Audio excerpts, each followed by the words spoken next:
안녕하세요. 생생법률쇼 이지원입니다.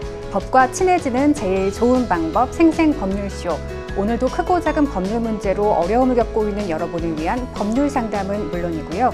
세상을 들썩이게 하는 이슈들을 법적으로 풀어보는 시사법률 토크까지 준비되어 있습니다.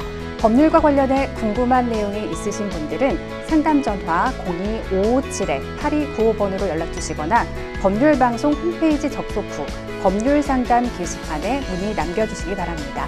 그리고 아래 하단에 보이는 이메일로도 상담 문의 받고 있습니다. 각 분야 전문 변호사가 무료로 성심성의껏 상담해 드리니까요. 많은 참여 바랍니다.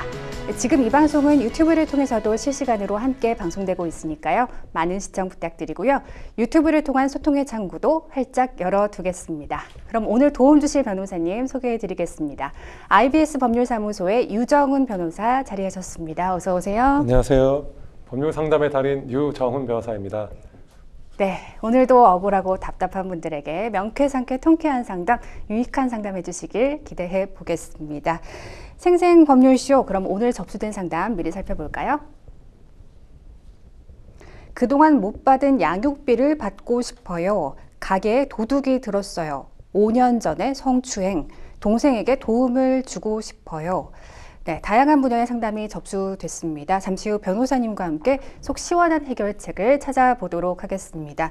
시청자 여러분도 어떤 해결책이 제시가 될지 계속해서 지켜봐 주시기 바랍니다. 네, 생생법률쇼 첫 순서는요. 시청자 여러분이 법과 친해지길 바라면서 법적인 상식을 굵고 짧게 설명해 주는 시간, 금요일에는 새롭게 시행되는 법령을 한눈에 쏙 살펴보는 이달의 법령으로 함께 하겠습니다. 네, 오늘 첫 번째로 소개할 법령은요. 야생생물 보호 및 관리에 관한 법률입니다. 네, 최근 도마뱀, 거북이뱀 등 반려 파충류를 키우는 분들이 많아지면서 해외에서 파충류들을 구입해오는 여행객들이 종종 있다고 하는데요. 이 과정에서 해충과 또 전염병에 유입되는 것을 막기 위해서 앞으로는 수입되는 파충류에 대한 검역을 실시한다고 합니다.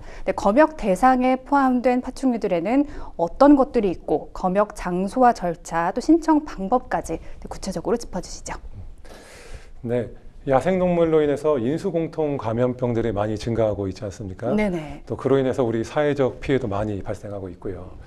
여러분들도 많이 아시는 것처럼 우리가 많이 힘들었던 코로나 바이러스도 그런 야생동물로 인한 것으로 추정되고 있죠. 네네. 그래서 야생동물이 수입될 때에는 야생동물로 인한 피해를 막기 위해서 해양수산부에서 원래는 검역을 계속 하고 있었습니다. 네. 그렇지만 지금까지는 파충류에 대한 것들이 이루어지지 않고 있었던 공백이 있었고요. 이번에 검역 의무를 명시하고 이를 위반하면 처벌을 받는 방향으로 법 개정이 이루어졌습니다. 네.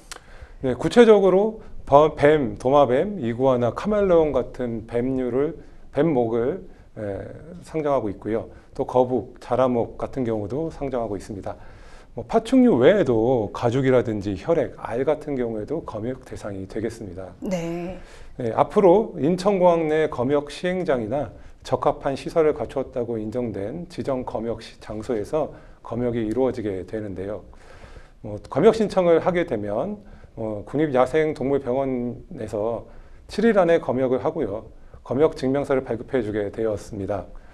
민원인은 검역 증명서를 첨부하여 관세청에 수입 신고함으로써 문제없는 파충류들이 수입될 수 있도록 제도 보완이 이루어지고 있습니다. 민원인 입장에서도 처벌이 될 수 있는 부분이기 때문에 주의를 요한다고 보겠습니다. 네. 이어서 살펴볼 법령은요. 국민건강보험법 일부 개정안입니다. 5월 20일부터 실시된 개정안 내용에 따라서 앞으로는 병원 방문 시에 신분증 지참이 의무화된다고 합니다.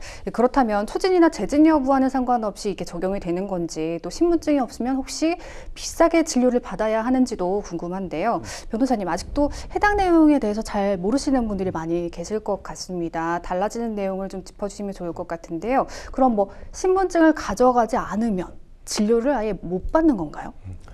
네. 신분증을 가져가지 않았다고 해서 진료가 안 되는 것은 아니고요.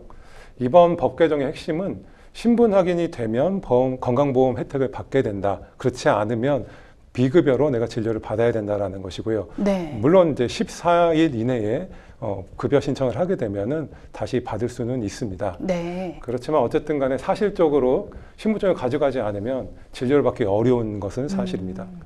뭐 아시다시피 이제 건강보험이 없으면은 건강보험공단에서 지원이 없기 때문에 환자가 전액 치료비를 부담해야 되는 것이거든요. 그래서 실종불량 등으로 인해서 건강보험 혜택을 받지 못하시는 분들이 뭐 지인이라든지 또는 친척 명의로 많이 이렇게 부당하게 수급을 받고 있었습니다. 이로 인해서 건강보험공단의 재정 유출이라든지 또 뭐 건강보험료를 성실히 내는 분들에 대한 형평성 문제가 많이 발생을 했고요. 네. 저도 왜 이제 이게 개정이 되는지는 참 모르겠습니다만은 상당 기간 오랫동안 문제되어 왔던 영역입니다. 뭐 이제부터라도 병원 등 요양기관 등은 이제 건보료가 지급되는 치료의 경우에는 본인 확인과 건강보험 자격을 확인해야 하고요. 그리고 진료를 실시할 수 있다고 보면 되겠습니다. 네. 그래서 앞으로 이제 환자분들은 꼭 신분증을 지참해야 하는데요. 뭐 주민등록증이라든지 여권, 운전면허증을 꼭 가져가셔야 하고요. 또 장애인 등록증이라든지 외국인 등록증을 통해서도 신분 확인을 받을 수 있습니다. 뭐 꼭 이렇게 실물만 아니라 모바일 신분증이라든지 모바일 건강보험증도 가능하니 참고하시면 좋을 것 같습니다. 근데 또 응급 상황이 생길 수가 있잖아요. 네, 잘 지적하셨습니다. 네. 모든 경우에 신분 확인을 하고 진료를 하겠다라고 하면 안 되겠죠. 지금 말씀하신 것처럼 응급 환자 같은 경우도 신분 확인 없이 먼저 치료하고 향후에 그 수급 자격만 확인하면 되니까요. 네. 그래서 본인 확인 예외 대상으로 19세 미만의 미성년자 그리고 해당 요양기관에서 본인 여부 및 자격을 확인한 날로부터 6개월 이내에 재진료를 받는 경우에는 예외 대상을 두고 있고요. 또 의사의 처방전에 따라서 약국에서 약제를 지급하는 경우라든지 또 진료 의뢰 및 회송을 받은 경우에도 본인 확인 예외 대상으로 하고 있습니다. 앞서 말씀하신 응급 환자의 경우는 당연히 포함되는 거고요. 또 거동 이후 현저히 불편해서 보건복지부 장관이 정하여 고시한 경우도 예외로 두고 있거든요. 뭐 어쨌든 간에 이제 병원 입장에서는 귀찮은 일이 생겼다고 봐야 되겠죠. 그러니까요. 예. 뭐 제도의 실효성을 높이기 위해서 본인 확인을 하기 위한 것을 만든 것이니까 요양기관 입장에서 적극 협조해야 되겠습니다만은 또한 본인 확인을 거치지 않은 요양기관 같은 경우는 1차 위반의 경우에 30만 원부터 해서 100만 원 이하의 과태료를 부과할 수 있기 때문에 네. 꼭 지켜야 할 것으로 보입니다. 자, 마지막으로 살펴볼 법령은요. 12구 이태원 참사 특별법입니다. 윤석열 대통령이 한 차례 거부권을 행사하기도 했었는데요. 이 이태원 특별법이 지난 2일, 약 1년 6개월 만에 국회 본회의를 통과했습니다. 지난달 29일 영수회담 이후 여야가 합의한 수정 조항이 일부 포함됐다고 하니까요. 변호사님, 어떤 내용으로 구성이 됐는지 하나씩 살펴주시죠. 예. 저희 아시는 것처럼 지난번에 할로윈에서 이태원에서 많은 분들이 이제 참사를 당했는데요. 네. 이에 대한 이제 진상 규명을 요청하는 목소리가 많았는데 실제로는 잘 이루어지지 않았습니다. 뭐 이번 특별법을 통해서 진상 규명을 위한 특별조사위원회를 설치하게 되었습니다. 이태원 참사의 발생 원인, 수습 과정, 그리고 후속 조치 등 사실관계와 그 책임의 소재를 정확하게 할 수 있게 되었고요. 특별조사위원회가 활동함으로써 앞으로 이런 진상 규명이 잘 될 것으로 보입니다. 네. 뭐 조사위원회는 이제 위원장을 포함해서 총 9명으로 구성되어 있고요. 뭐 그중에 국회의장이 추천하는 1명, 또 여야 정당의 교섭단체가 추천한 1명이 포함되어 있도록 했습니다. 그리고 활동 기간은 1년 이내에 활동을 할 것으로 이제 보고 있고요. 물론 그 기간이 부족하다 한다고 하면 3개월 이내에서 연장을 할 수 있도록 조치하고 있습니다.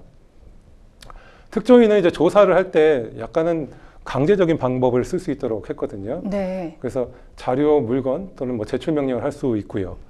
필요한 증인에 대해서는 동행 명령을 할 수도 있게 했습니다. 또한 더 이런 진상규명과 또 책임을 묻기 위한 실효성을 높이기 위해서 고발 및 수사 요청도 가능하고요.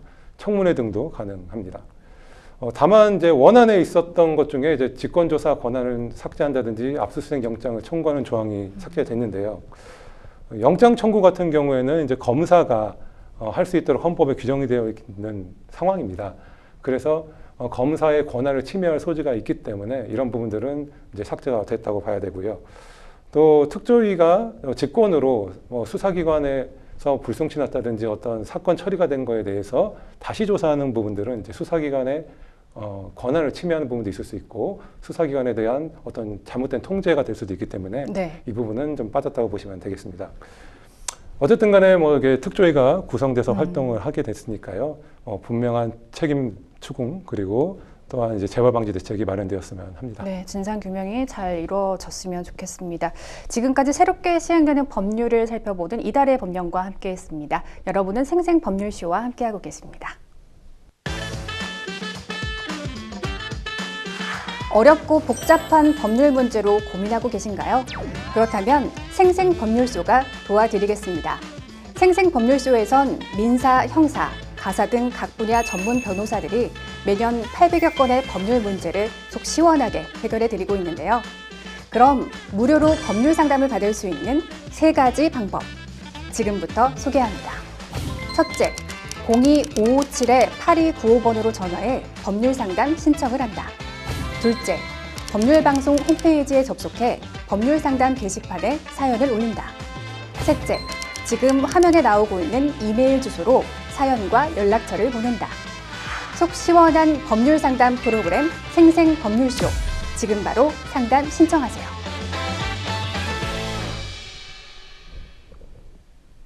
네, 지금부터는 생생법률쇼가 자랑하는 성심성의 무료 법률 상담 시작해 보겠습니다. 전화 상담 연결되어 있는데요. 받아보겠습니다. 안녕하세요. 안녕하세요. 네, 어떤 점이 궁금해서 연락 주셨을까요? 제가 방송을 보니까 제가 항상 마음속에 고민하고 있는 문제인데요. 네. 제가 아이 어렸을 때 이혼을 했는데 아이가 중년이 되었는데도 마음의 문을 열지 않아요. 엄마에게도. 그리고 혼자 마음고생 심해서 네. 어떻게 도와주고 싶은데 안 돼요. 마음대로. 네, 상담자분 지금 전화 소리가 많이 울리는데요. 혹시 지금 방송 TV를 켜놓고 계신가요? 네. 네, 켜놓으셨으면 잠시 꺼주시면 감사하겠습니다. 네, 전화가 다 많이 울려서 상담에 좀 지장을 줄 것 같습니다. 네. 이제 됐어요. 줄었어요. 네네네. 다시 말씀 부탁드릴게요. 잠깐만 하지마 좀 잠깐. 네, 네. 선생님. 아니 손주가 앞에 있어가지고 죄송합니다. 방금 뭐라고 하셨나요? 네, 원하시는 상담 내용 지금 말씀해 주시면 됩니다. 네, 그래서 제가 가만히 보니 저 혼자는 너무 벅찬 거예요. 제가 이제 아이 어렸을 때 데리고 이제 어떻게 재혼을 하게 되어졌는데 그게 환경이 녹록지 않다 보니 이렇게 이 아이한테도 경제적인 것을 도와줘야 될 상황인 것 같은데 그 상황은 내가 아직 그렇게 그 아이가 원한 만큼은 잘 안 되고 그러니까 그러다 보니까 이혼할 때 아무것도 몰랐기 때문에 그냥 합의 이혼이라는 단어가 생각이 나요. 그거 위에는 아무것도 받은 게 없어요. 아이한테 너무 미안한 거예요. 그래서 네. 지금이라도 그 아빠에게 어떻게 도움을 청할 수 있는 방법이 있지 않나 모르겠어요. 궁금해서요. 네. 근데 재혼 사실을 몰랐던 자녀분께서 학창 시절에 좀 상처를 많이 받으셨다는 말씀도 들었거든요. 네, 중학교 때부터 집을 아예 나갔어요. 네, 일찍 이른 독립을 한 상황인데 이제 결혼할 나이 성인이 되신 거군요. 네, 네, 근데 경제적인 도움을 주고 싶으신 거고요. 네. 네, 사연 잘 들었습니다. 옆에 유정훈 변호사님 나와 계신데요. 상담 받아보도록 하겠습니다. 네, 선생님. 예, 어머님 혼자 아이 키우시느라 너무 고생 많이 하셨네요. 감사합니다. 지금이라도 어쨌든 좀 도움을 받아서 그 네. 성인된 자녀한테 도움을 주고 싶으시다는 말씀이시잖아요. 네, 먼저 저희 상담자분도 계시지만 다른 시청자분들도 계시니까 네. 제가 양육비에 대해서 조금 먼저 설명을 좀 드릴게요. 네, 이제 이혼을 하게 되면 네, 정해야 될 것들이 많이 있어요. 네, 아이를 어떤 교양을 할 것인가라는 것들을 정하기 위해서 친권자가 누구인지를 정하기도 하고요. 네. 또 주로 누가 아이를 양육할 것인가 이거를 네. 결정하는 것을 또 양육권이라고 하거든요. 네. 그래서 어머니처럼 지금 내가 친권자이면서 아마도 양육권자가 되셔서 아이를 쭉 키워오셨을 거예요. 네. 그래서 그런 것들도 정하기는 하지만 또 아이를 키울 때는 돈이 많이 들잖아요. 예? 맞아요. 네, 옷도 사줘야 되고 먹을 것도 사줘야 되고 교육비도 들고 네. 네. 그런 비용들이 들기 때문에 뭐 법에서는 이혼한 이후에 양육비를 청구할 수 있도록 해줘요. 그래서 이혼하기 전이라고 그러면 부부가 같이 힘을 합쳐서 돈을 모으고 또 아이를 가리키고 하는 것들을 공동으로 하지만 네. 이제 이혼하게 되면은 각자의 삶을 살다 보니까 네. 각자가 책임지는 부분들이 있는 거고 그 아이에 대해서만큼은 그래도 공동으로 책임져야 된다라는 걸 인정해 주는 거거든요. 네, 그게 제가 필요한 것 같아요. 네, 그래서 그 이혼하고 나서 바로 좀 법적 조치를 좀 밟으셔서 양육비를 청구했으면 조금이라도 아이를 키우시는 데 좀 수월했을 텐데 지금 그런 게 좀 안 됐잖아요. 저는 몰랐어요. 그러니까요. 그래서 지금이라도 그런 양육비를 좀 청구할 수 있는 부분이 있기는 합니다. 예? 감사합니다. 네. 그런데 이제 몇 가지 전제는 있어요. 제가 아까도 말씀드린 것처럼 이혼하면서 양육비를 정하고 그거에 따라서 청구하는 경우도 있을 수 있고요. 예? 그런 아예 합의 자체가 없는 경우도 있을 수 있거든요. 아예 합의 자체가 없었던 것 같아요. 네. 이혼하실 때 잘 기억이 안 나시기는 할 테지만 네. 뭐 말씀하신 것처럼 네. 그 이혼하는 당시에 어떤 합의를 하지 않은 경우에는 지금 이제 현재에서 청구하시는 거잖아요. 그렇죠? 네. 그러면은 법에서는 그거를 과거의 양육비라고 해요. 네. 그 어떤 의미냐면은 뭐 선생님께서 상담자분께서 아이를 키우면서 계속 돈은 들어갔는데 그 돈에 있어서 일부는 남편분이 부담해야 될 것을 정하지 않고 계속 선생님이 부담을 해왔던 거란 말이에요. 그렇죠. 그래서 법에서는 그런 부분에 있어서는 선생님께서 과거에 지급한 양육비를 현재 청구할 수 있다라고 해주거든요. 그래서 그런 용어를 그래서 과거의 양육비 청구 사건으로 법원에서 심판을 해줍니다. 그래서 선생님께서 그 과거 양육비를 청구를 해서 받으실 수 있다라고 하시면 되는데 제가 아까도 말씀드렸지만 좀 전제는 하나 있어요. 다시 한번 좀 강조해서 말씀을 드려야 될 부분인데 네. 선생님께서 양육비를 처음에 이제 이혼하실 때 합의를 하셨다고 그러면 네. 법에서는 소멸시효라는 제도가 있어요. 그래서 그런 어떤 일정 기간의 시간이 지나면 내가 양육비를 받을 수 있는 권리가 있었다 하더라도 그 권리를 소멸시켜 주는 거거든요.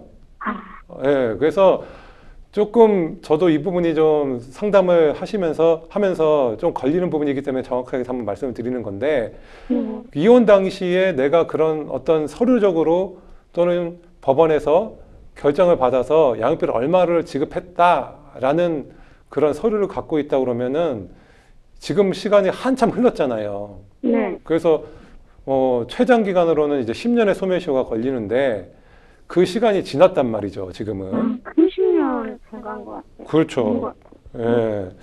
그래서 조금 그 부분이 걸리기는 해요. 선생님께서 이혼하셨을 당시에 어떤 서류를 만드셨을까? 또 법원에 그런 이혼할 때 작성되는 조서에 어떻게 되었을까라는 부분이 조금은 걱정은 되는데 만약에 지금 만약 그때 당시에 그런 합의가 없었다고 그러면은 지금 말씀드렸던 과거 양육비로 해서 소송이 가능하다라고 생각하시면 돼요. 감사합니다. 그래서 그 양육비를 청구하시기 위해서 지난 이제 이혼했을 때 당시 법원에 관련해서 만들어진 서류가 있습니다. 그 법원을 방문하셔서 그 서류를 발급받아 보세요. 그리고 그 발급받으셨을 때 저희한테 다시 한번 가져오신다든지 뭐 가까운 법률사무소를 가신다든지 해서 그 판단을 한번 받아보시는 게 좋을 것 같아요. 이해되실까요? 네, 감사합니다. 그리고 이제 제가 볼 때는 이제 양육비를 받는다 이것도 중요하지만 얼마를 받는지도 좀 중요하시잖아요. 모르겠어요. 그렇죠. 아무것도 모르시니까 좀 제가 또 좀 설명을 드려야 될 것 같아요. 예. 그래서 좀 뭐 제가 좀 더 디테일하게 구체적으로 우리 어떻게 양육을 하셨고 어떤 상황인지 좀 더 알면 좀 좋을 것 같긴 한데 뭐 어떻게 원래 일방적으로 어떻게 양육을 하게 되신 거예요?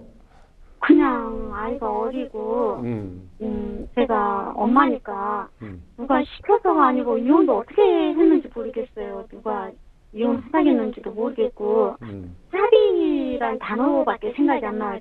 그리고 강주 저기 뭐지 그 이혼하는데 거기 간 거 생각나요. 그리고 아무것도 생각이 안 나요. 그리고 아이도 그냥 제가 자연스럽게 내가 데리고 있었던 것 같아요. 네. 자연스럽게 이제 남편분께서는 그럼 아예 안 기르시겠다라는 생각을 하시고 안 보고 그러셨나요? 본 적이 없고요. 네. 네, 그런 말을 또 대화도 없었던 것 같아요. 제가 나이가 너무 어리고 그런 게 모르겠어요. 그런데 이제 아이가 중학교 되니까 사춘기가 와서 한번 제가 어떤 경찰한테 부탁을 해가지고 아빠가 필요한 것 같아요. 그래서 이렇게 어떻게 해서 이제 연락이 전화번호를 가르쳐 주시더라고요. 그래서 전화를 했는데 나 그런 사람 아닙니다 하고 전화를 끊어버려요. 그리고 이제 얼마 안 있다가 이제 알아보니까 이름을 바꿨더라고요. 네. 아, 이름까지 바꾸고 아예 그러면은 이제, 아이랑 원래는 이렇게 이혼하고 나서 이렇게 서로 상호적으로 주기적으로 보기도 하고 전화 통화도 하고 하는 것들을 이제 면접 교섭이라고 하는데 일도 없었어요. 한 번도 없었어요. 한 번도 없고. 네, 지금 33살인데 한 개가 2달째 흐졌나 모르겠어요. 그 정도로 까마득한데 이제 얘가 크다 보니 이제 너무 제가 버거운 거예요. 이제 결혼도 시켜야 되는데 전세금사도 이 사람한테 좀 책임을 지게끔 해야 되지 않나. 내가 너무 억울한 거예요. 네. 아이를 내가 모든 걸 다 책임져야 하니 아이는 엄마한테 감사가 없고 불만이 아직도 많더라고요. 그래서 많이 슬펐어요. 네, 그렇죠. 아이고 많이. 그럼 그래서 조금 더 여쭤볼게요. 그러면 그 지금 뭐 연락을 잘 안 하고 계시니까 아예 안 해요. 예, 남편분의 그럼 재산 상황이나 경제적 능력이나 뭐 이런 것들은 좀 알고 계시기가 좀 어렵겠죠? 네, 살았으면 1년 못 살은 것 같아요. 1년 살았나 모르겠어요. 너무 좋고 그냥 그냥 그렇게 어떻게 갈라졌는지도 모르겠어요. 어린 나이라 또. 그래도 그럼 그때 남편분께서 뭐 좀 경제적 능력, 직업이나 이런 부분들은 어떠셨어요? 직업은 저는 이제 그 옆에 아주머니가 소개해 줬는데 수학 학원을 했다는 거예요. 그랬더니 만나서 이제 그 본인이 이제 그 건축 현장에 뭐지 그 세멘트 같은 거 이렇게 바르는 거 있잖아요. 미장하시는 분? 그런 것 같아요. 네, 미장이라는 단어 들었어요. 그래서 그거 하는 사람이었더라고요. 그래서 많이 제가 이제 여러 가지로 많이 놀랬죠. 사실 부모님한테도 인사도 안 시켰어요. 결혼식은 안 하고 혼인신고만 한 거예요, 선생님. 예. 하여튼 뭐 이런 것 좀 제가 여쭤본 이유는 이제 선생님이 이제 혼자서 양육을 하게 된 경위라든지 뭐 제가 볼 때는 이렇게 혼자 일방적으로 키우게 된 게 아예 남편분이 나몰라라 하신 거잖아요. 그렇죠. 그래서 도움을 청했을 때도 아이가 정말 너무너무 방황하고 너무너무 그럴 때도 어떻게 경찰 도움으로 연락처를 받았는데도 목소리는 어렴풋이 긴 것 같아요. 잠깐 살았지만은 그러는데 긴 것 같은데 아니라고 툭 끊어버리고 나중에 또 한 번 또 알아보니 이름을 또 바꿨더라고요. 그 정도로 그게 너무 좀 죄송합니다. 야비하다는 생각이 맞는지 모르겠습니다. 그렇게 주더라고요. 그런 경위들하고 또 양육에 든 비용들 그리고 당사자들 선생님과 그 전 남편분의 재산 상황 이런 경제적인 상황들을 다 고려해서 적절한 방법으로 판단을 하기 때문에 제가 여쭤본 거고요. 뭐 제가 유사한 사례를 한번 제가 말씀을 드릴게요. 이제 선생님 같이 일방적으로 키우고 계신 분이 있었어요. 이제 상대방 이제 배우자는 전혀 아이랑 선생님처럼 보지도 않았고요. 그리고 그 아이에 대해서 어떤 일원한 푼도 지원해 준 적이 없는 경우가 있었던 거죠. 네. 그래서 30년이 넘도록 차단해서 연락도 안 하고 살았는데 이제 이제 자녀가 죽으니까 네. 이제 와서 나 그 아이한테서 돈을 좀 나온 돈들을 받겠다라고 해가지고 소송을 거신 사례가 있었어요. 좀 참 부도덕한 일인 부분도 있는데 어쨌든 뭐 그런 부분들이 좀 있었어요. 근데 지금 그런 판례에서 일방적으로 아이와 차단하고 네. 돈도 지급하지 않았기 때문에 네. 과거 양육비를 지급해야 된다라고 판결을 하면서 네. 7,700만 원을 판결 내렸어요. 그래서 그 사안이 꼭 선생님하고 맞는 건 아니지만 제가 볼 때는 선생님하고 너무 유사해요. 네? 네, 호적은 아이 호적은 그 남자분 앞으로 돼 있어요. 네. 네. 그래서 제가 볼 때는 그 사례에 비춰봤을 때 선생님이 한 7천만 원 정도 선을 받을 수 있지 않을까라는 생각은 하는데 네. 뭐 조금 더 뭐 보수적으로 말씀드린다면 네. 뭐 한 5천만 원 정도까지는 받지 않을까라는 생각을 해요. 네. 제가 왜 그렇게 말씀을 드리냐면 네. 이게 선생님 입장에서는 그 돈 받아가지고 아이한테 쓰시려고 하는 부분도 제가 충분히 공감은 하는데 네. 한편으로는 그 남자 입장에서도 갑작스럽게 내가 뭐 7천만 원, 5천만 원 이렇게 나가야 되는 큰 돈이 생긴 거잖아요. 그런 부분들에 뭐 조금 난 당연히 받아야 될 돈이라 생각할 수도 있지만 법에서는 그런 부분도 고려를 한단 말이에요. 갑자기 일시금으로 이렇게 5천씩, 7천씩 주는 거는 많이 부담이 되니까 네. 예, 그런 일시적으로 나가는 부분까지도 조금 고려를 해서 조금은 감액을 시킬 수도 있고 그런 거거든요. 예, 그래서 제가 아까 말씀드린 사례에 비춰 봤을 때 뭐 한 7,700만 원 받았던 거에 비추어서 또 한 조금 감액이 된다 하더라도 한 5천 선에서는 그래도 선생님이 받을 수 있지 않겠냐라는 생각을 하는 거고요.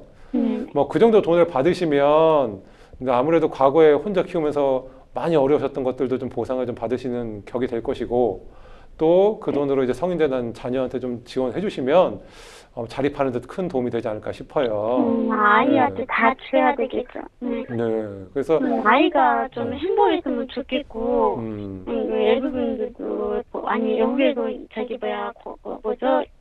어린아이 때 간 아이들 있잖아요. 홀사아동복지회잖아. 그래도 보는 아버지, 엄마를 찾아오는 거 보면, 우리 아이한테 너무 미안한 거예요. 우리 아들한테. 그래서, 경제적인 것도 그렇지만은, 이렇게 알고 지내게 하는 것이 제 입장에서 맞는 건지는 모르겠어요. 네. 그래도 어쨌든 간에 어머니가 원하시는 그런 네. 정도의 선에서는 적정하게 좀 양육비를 받을 수 있다라는 걸 제가 말씀을 드리는 거니까요. 네, 감사해요. 네. 감사하단 말 들으니까 저도 참 기쁘네요. 그래서 예, 이렇게 저희가 도와줄 수 있는 부분이 있어서 저도 좋고요. 어머니께서 꼭 소송을 한번 검토해 보셔야 돼요. 그냥 지나갈 일은 아니니까. 네. 예, 이번 계기를 통해서 저번에도 이제 아기를 키우면서 혼자 키우시느라 너무 어려우셨잖아요. 혼자 이걸 다 감당하려니까. 너무 예, 힘들었어요. 그때 받으셨으면 좋았을 텐데 더 편하게 아이들 키우고 더 많은 거 해주고. 예. 네. 그러니까 지금 꼭 이제 소송을 고려하셔서 네. 예, 좀 적정한 배상을 뭐 보상 이런 부분들 좀 받을 수 있도록 그런 뭐 배상이랑 보상이랑 용어가 좀 적절치 못하다 하더라도 좀 금전적으로는 도움이 되셨으면 합니다. 네. 감사합니다. 네. 네, 감사합니다. 네, 상담단분 법의 도움을 꼭 받으시길 바라겠습니다. 오늘 감사합니다. 여기까지 진행하겠습니다. 전화 주셔서 고맙습니다. 감사합니다. 네. 네, 변호사님 다양한 방안들을 제시해 주셨는데 상담자분께서 꼭 기억해야 할 점이 있다면 정리해 주시죠. 예, 앞서 아까 말씀드렸던 것처럼 이게 이혼 당시에 양육비에 대한 합의가 있었느냐 없었느냐가 제일 중요한 부분이거든요. 네, 네. 그래서 지금 제가 과거 양육비 청구할 수 있습니다라고 말씀은 드렸는데 그게 현실화되려면은 꼭 그 합의 유무를 파악해 보셔야 됩니다. 그래서 네. 꼭 법원 가셔서 관련 서류를 꼭 발급받으시길 부탁드립니다. 네. 여러분은 지금 생생법률쇼와 함께하고 계십니다. 어렵고 복잡한 법률 문제로 고민하고 계신가요? 그렇다면 생생법률쇼가 도와드리겠습니다. 생생법률쇼에선 민사, 형사, 가사 등 각 분야 전문 변호사들이 매년 800여 건의 법률 문제를 속 시원하게 해결해 드리고 있는데요. 그럼 무료로 법률 상담을 받을 수 있는 3가지 방법 지금부터 소개합니다. 첫째, 02-557-8295번으로 전화해 법률 상담 신청을 한다. 둘째, 법률방송 홈페이지에 접속해 법률 상담 게시판에 사연을 올린다. 셋째, 지금 화면에 나오고 있는 이메일 주소로 사연과 연락처를 보낸다. 속 시원한 법률 상담 프로그램 생생법률쇼. 지금 바로 상담 신청하세요. 네, 이번에는 법률방송 이메일을 통해 들어온 여러분의 고민을 해결해 드리겠습니다. 어떤 내용인지 보실까요? 저는 수입 의류 가게를 운영하고 있습니다. 매출이 그럭저럭 나오는 편이라 그래도 입에 풀칠은 하고 살았는데요. 얼마 전 가게 물건의 90% 정도를 도난당하는 일을 겪었습니다. 돈이 아깝다는 이유로 따로 CCTV를 설치해 놓지 않았는데 이런 일이 생겨 너무나 당황스러웠는데요. 도둑이 유리창을 깨부수고 들어와 의류까지 몽땅 훔쳐가 버리는 바람에 더 이상의 장사도 불가능해졌습니다. 당연히 경찰에 신고를 했지만 범인을 잡기 전까지는 보상이 불가능하다 보니 현재 제 일상생활은 완전히 망가진 상태인데요. 어떻게 해야 범인을 빨리 잡을 수 있을까요? 그리고 의류를 매입해올 돈도 없어서 장사도 힘든 상황인데 법적으로 도움을 받을 수 있는 방법이 있을까요? 꼭 좀 도와주세요 하셨습니다. 네, 범인을 조금이라도 빨리 잡으려면 증거가 있어야 할 텐데요. 현재 CCTV도 설치되어 있지 않은 상황입니다. 이 경우엔 어떻게 증거를 확보할 수 있을까요?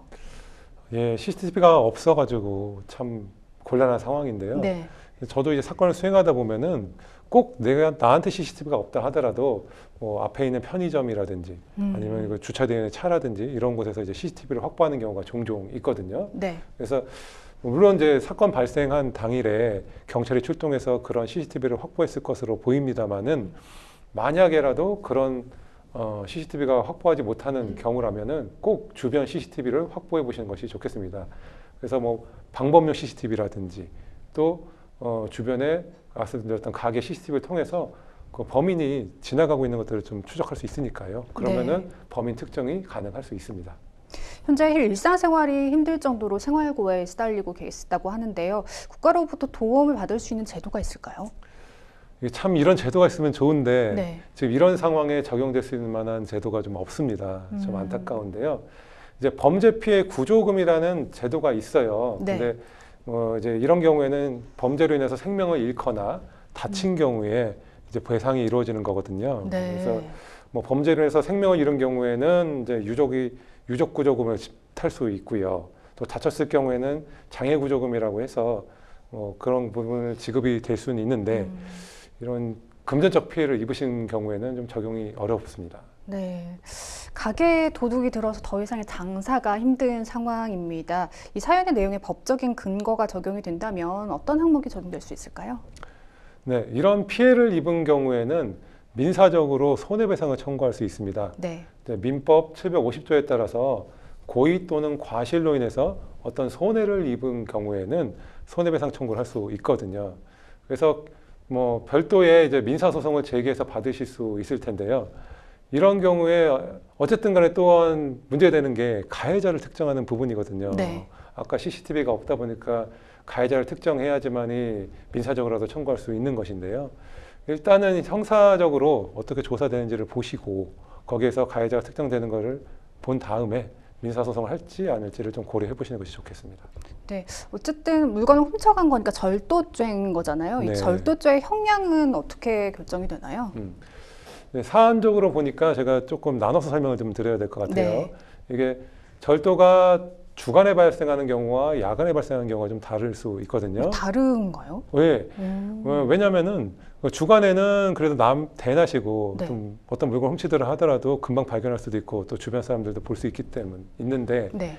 야간에 침입해서 어떤 범죄 행위를 한다라고 하면은 그런 제약 조건이 없다 보니까 강도로 돌변할 수도 있거든요.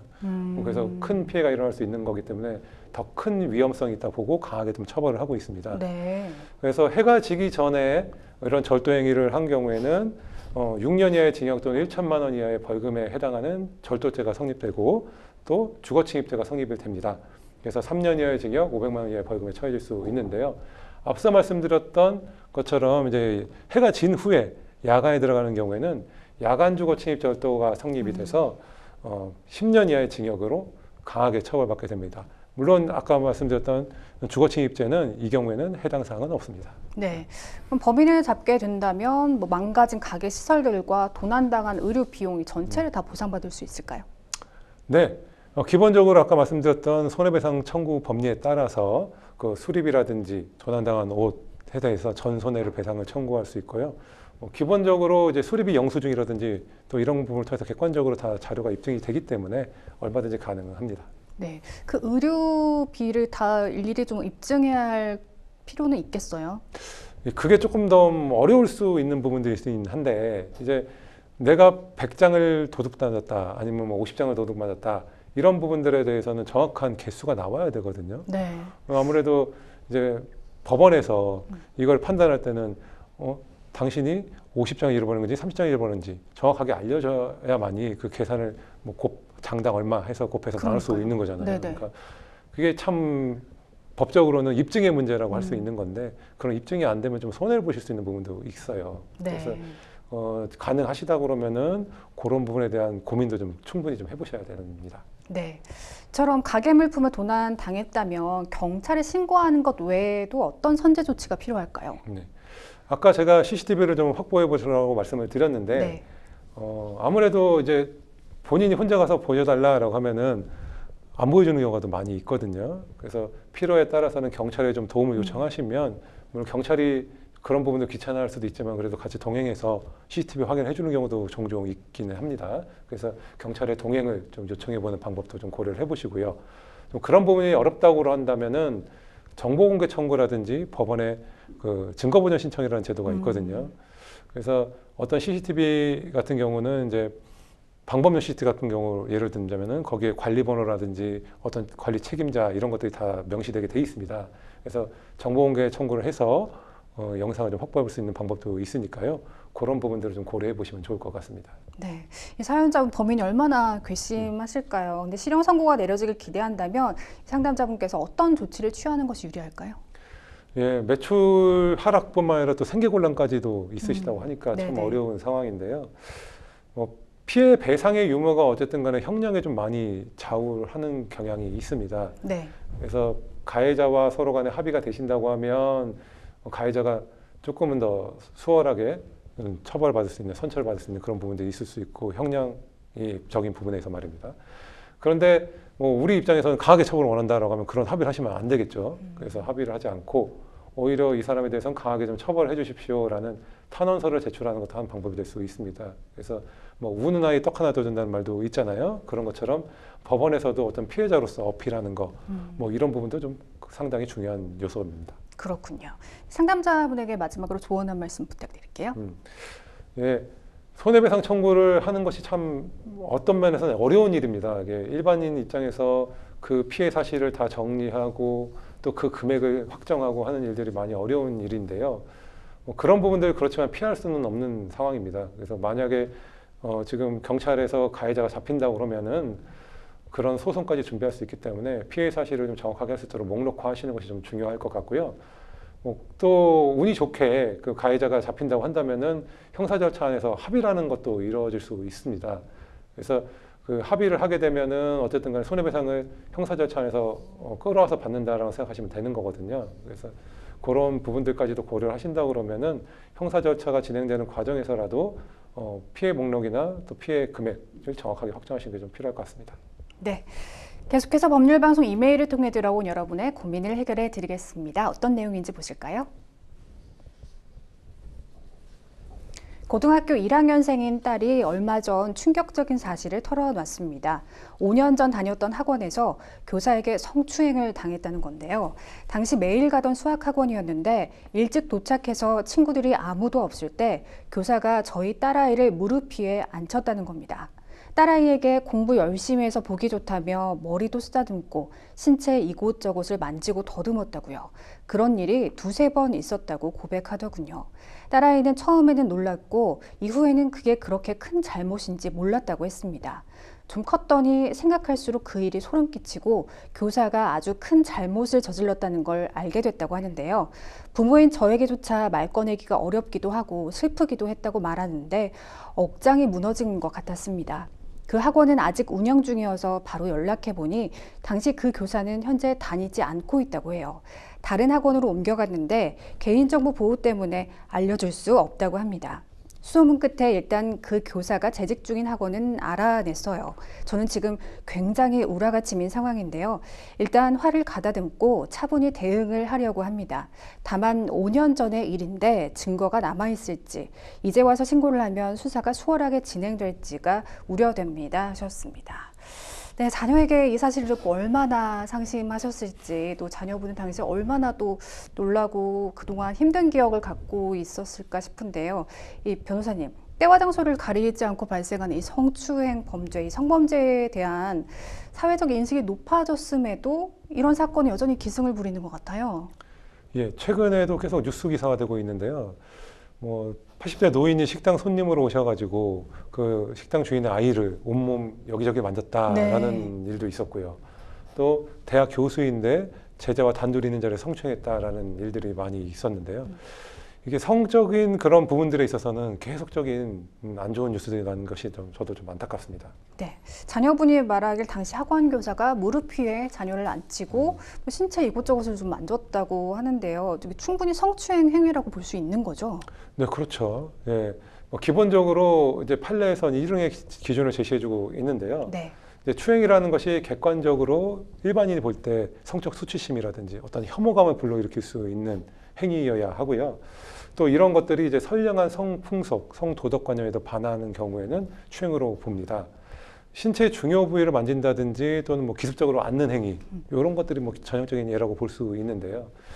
아이가 귀엽고 예쁘니까 좀 이렇게 같이 이제 손 악수를 한다든지 이런 정도의 것들은 추행을 보기는 어렵겠지만 지금처럼 이제 쓰다듬고 하는 것들은 추행으로 볼 수 있습니다. 네, 13세를 기준으로 성범죄 공소시효 특례가 적용된다고 알고 있는데요. 좀 복잡하더라고요. 이 부분에 대해서 설명해 주신다면요. 네. 이제 아무래도 이제 상담하시는 분께서도 5년 전의 일이라서 이게 처벌이 될 수 있느냐라는 분을 걱정하시는 건데, 이제 공소시효 같은 경우에는 일정 부분 예외를 두고 있습니다. 이제 미성년자인 같은 경우에 이제 성범죄가 있다 한다고 하면 금방 본인이 판단을 해서 고소하기 어렵거든요. 네. 그래서 성년이 된 이후에 공소시효가 진행될 수 있도록 예외를 좀 두고 있고요. 또 13세 미만의 사람이라든지 장애가 있는 사람에 대해서 강간살인 같은 중범죄를 이룬 경우에는 공소시효가 적용되지 않는다. 그래서 언제든지 소송을 제기할 수 있다라고 보시면 되겠습니다. 범죄 발생 후에 좀 오랜 시간이 지나면 당사자의 증언과 진술의 정확도가 떨어진다고 보기도 하고요. 또 증거가 소멸돼서 수사와 재판의 공정성을 좀 담보할 수 없는 것 같은데 어떤가요? 예, 아무래도 아까 말씀드린 것처럼 시간이 흐르면 이게 공소시효라는 제도도 있고 또 사람의 기억이나 이런 부분들이 많이 왜곡이 될 수밖에 없는 거거든요. 네. 그리고 현장에서 또 목격하는 증인도 있을 수 있는데 5년 동안 그 사람들도 기억을 전혀 못하고 있을 수도 있지 않겠습니까? 그래서 시간이 흐르면 항상 그런 사실 왜곡이라든지 증거의 훼손 이런 부분들이 문제가 되거든요. 네. 그래서 지금 당장에는 많이 처벌이 어려울 수도 있기는 한데 다행히 아이 피해자가 정확하게 그 사실을 기억하고 있고 또 피해자가 일관되게 좀 진술할 수 있는 그런 요소들은 있는 것 같습니다. 그래서 피해자의 진술로도 한번 처벌을 시도해 볼 수 있지 않나 싶습니다. 그러니까 다른 증거가 없어도 피해자의 증언만으로도 이렇게 입증이 가능하다는 말씀이십니까? 예, 기본적으로 어쨌든 이제 성범죄 같은 경우는 이제 은밀한 장소에서 일어나는 경우가 많고요. 그래서 둘 당사자밖에 없는 경우가 많이 있는데 이제 피해자의 진술 자체가 객관적인 증거로 활용되고 있거든요. 네. 왜냐하면은 피해자가 자기가 그런 피해 사실이 있지 않았다 그러면은 그런 사실 자체를 신고할 일도 없고 고소할 일도 없는 거거든요. 그래서 피해자가 일관되게 좀 진술을 하고 물론 그런 부분들에 있어서 이제 시간이 오래되다 보니 실제로 맞느냐 틀리냐의 문제는 있을 수 있겠지만 처벌을 위해서 고소를 해본다든지 하는 것들은 충분히 가능합니다. 네, 피해를 입은 당사자인 자녀분의 경우 아직 고등학생, 미성년자죠. 이런 경우에 부모님이 대신 고발이나 고소를 진행할 수도 있는 건가요? 네, 고소 고발로도 얼마든지 가능합니다. 이제 피해자가 직접 고소할 수도 있지만 피해자의 법정 대리인인 부모님도 고소가 가능합니다. 네. 계속해서 법률방송 이메일을 통해 들어온 여러분의 고민 해결해 드리겠습니다. 어떤 내용인지 보실까요? 동생이 사업을 시작하는데 자금 마련에 어려움을 겪고 있습니다. 제가 여유가 돼서 동생에게 현금 8천만 원 정도를 도와주려고 하는데요. 빌려주는 게 아니라 그냥 호의로 주고 싶은데 이런 경우 증여가 되는 건지 궁금합니다. 형제간 증여 시 1,000만 원 면제라고 알고 있는데요. 동생에게 경제적 도움을 주고 싶을 때 증여가 최선의 방법인지요. 또 제가 나중에 사망했을 때 증여로 인해 상속 등 다른 문제가 발생하지는 않을지 궁금합니다. 하셨습니다. 네, 형제간 증여에 대해 물어보고 계신데요. 이게 보통 증여가 되는 건가요? 네, 형제가 아파서 십시일반 돈을 주는 경우가 있거든요. 네. 뭐 그런 것까지 증여가 되면 안 되겠죠. 그래서 뭐 사회통념상 인정되는 뭐 치료비라든지 또 피부양자의 생활비, 교육비 같은 경우에는 증여로 보지 않기는 합니다. 뭐 그렇지만 이렇게 사안과 같이 일시에 큰 돈을 주는 경우에는 증여로 봐야 되는 거거든요. 네. 그래서 뭐 특히나 여기서 말씀하신 것처럼 이제 사업 자금으로 쓰기 위해서 내가 돈을 주겠다라고 하셨기 때문에 기본적으로 아까 말씀드렸던 사회통념상의 어떤 치료비 뭐 이런 건 아닌 것으로 봐야 되죠. 그래서 증여세 부담을 좀 하시고 증여를 해야 되는 사안으로 보입니다. 네, 그럼 형제간 증여는 1,000만 원 면제라고 알고 계시는데 이 부분이 맞는지 궁금하고 또 8천만 원 정도를 줄 생각이라고 하시는데요. 지금 증여세 계산은 어떻게 하면 될까요? 네, 기본적으로 이제 친인척 간에 돈을 주는 경우에는 10년간에 한 번씩 해서 비과세 혜택을 주고 있어요. 네. 그래서 이런 경우에 이제 8천만 원에서 1,000만 원의 비과세를 혜택을 받으니까 빼서 7천만 원 기준으로 세금이 부과된다 보시면 되고, 네. 이게 1억 미만이기 때문에 한 10%의 세율이 가산되고 계산되거든요. 그래서 결과적으로 이제 7천만 원 정도가 7천만 원의 10%인 700만 원 이게 이제 세금으로 보시면 되고요. 다만 이제 증여세 신고 기간 내 신고를 성실히 하시면 혜택이 있습니다. 그래서 3%의 신고세 공제를 받아서 실제로는 이제 679만 원이라는 세금을 내야 됩니다. 네, 뭐 현금이 아닌 주택이나 토지 등을 증여하는 경우도 있잖아요. 그런 경우에도 증여세가 동일하게 적용이 되나요? 우리 MC분께서 돈에 대해서만 증여세가 낸다 그러면 어떻게 하시겠어요? 그럼 다른 방법을 통해서 증여를 하겠죠. 예, 네. 맞습니다. 그래서 실제적으로는 이제 금전적 가치가 있는 모든 재산에 대해서는 증여세가 붙기 때문에 뭐 주택을 준다든지 주식을 든다든지 하는 것들은 뭐 좀 큰 의미는 없다고 보셔야 될 것 같아요. 그래서 증여세 산정을 하는 데 있어서는 꼭 그 재산적 가치가 있느냐 없느냐가 더 중요한 것입니다. 네. 생활비의 경우 증여세 비과세 대상 중 금액 제한이 없는 걸로 알고 있는데 맞나요? 예. 기본적으로 아까 말씀드렸던 사회통념상 인정되는 범위에 있어서는 이제 그런 부감이 없다고 봐야 되고요. 이제 다만 이제 생활비라는 것이 이제 천차만별이거든요. 네. 어떤 분은 많은 돈을 이제 한 달 생활비로 쓸 수도 있고, 어떤 분은 뭐 조그만 돈을 생활비로 쓸 수 있는 건데, 이런 부분들이 아까 말씀드렸던 사회통념상 인정되는 구분이어야 되거든요. 그래서 그런 부분이라고 하면은 뭐 금액 제한 없이 인정될 수 있죠. 그 사람들의 생활 수준에 따라서 달라지는 부분들이 있으니까요. 뭐 그렇지만은 이제 뭐 명목 없이 큰 돈이 오가는 경우가 있을 수 있거든요. 그리고 생활비라 하더라도 돈이 가서 이제 저축을 한다든지 주식 투자를 해가지고 많이 돈을 불리는 경우가 있을 수 있어요. 그래서 그런 경우에는 증여로 추정되기 때문에 증여세가 좀 문제될 여지는 충분히 있습니다. 네, 증여가 상담자께서 사망한 후에 상속 관련 문제가 될 소지는 없는지도 물어보셨는데요. 어떤가요? 네, 앞서 말씀드린 것처럼 이제 증여세는 한번 꼭 사업 자금이라든지 이런 부분에 있어서는 꼭 결정을 하셔야 되는 부분들이거든요. 내가 낼지 네. 안 낼지. 근데 아까도 말씀드린 것처럼 한 700만 원 정도 선이란 말이에요. 그런 것을 굳이 이제 부담을 지지고 이제 증여세를 내지 않고 증여를 하는 것은 좀 피하는 것이 좋겠습니다. 왜냐하면 재산이 좀 있는 경우를 한다면 사후에도 증여 조사가 나올 수 있거든요. 네. 그런 경우에는 가산세도 내야 되고 하기 때문에 증여세를 내시는 것이 좋습니다. 네, 마지막으로 형제간 증여 절차에 대해서 정리해 주시죠. 예, 기본적으로 이제 어떤 거래가 있을 때는 항상 증빙이 필요하거든요. 그래서 증여 계약서를 좀 작성하시고 또 금전적인 부분도 증여액에 따라서 정확하게 계좌이체를 하시는 것이 좋을 것입니다. 그래야지만 이제 세무서에서도 이런 부분을 충분히 인정해 줄 수 있는 거거든요. 그리고 수증자의 지우 소지를 관할하는 세무서에 제출을 하셔서 신고를 하시는 게 좋습니다. 그리고 신고할 때는 꼭 기간을 준수하셔야 되는데 이제 3개월 이내에 신고 제출을 하셔야 됩니다. 네. 이 기간을 놓치면 가산세를 공제, 증여공제를 받지 못하니까 주의하시기 바랍니다. 네, 여기까지 하겠습니다. 오늘 함께해 주신 유정훈 변호사님 고맙습니다. 네, 오늘 시청해 주신 여러분 고맙습니다.